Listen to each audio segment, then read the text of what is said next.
Sorry. Be. Some people don't know the uses of this leaf, but I will teach you today how to use this moringa leaf to cure your chicken. So let's go. First of all, this leaf is to cure many diseases. It's antibiotics.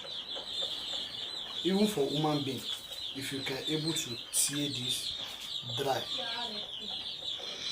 it's used for many treatments for your body.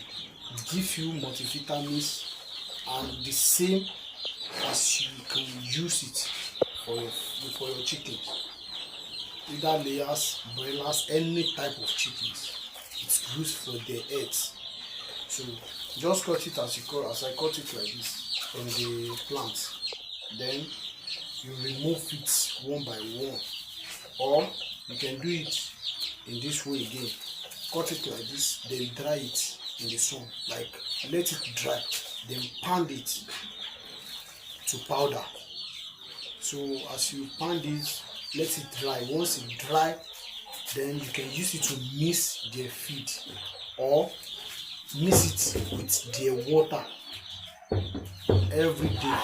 Mix it with their water at least for good 2 weeks. You will see that your chicken will grow normal as they suppose. So thanks for watching. Like and subscribe to my channel for more details on how to feed or treat your chickens or anything that you are training. Thanks for watching. Thanks. Bye bye.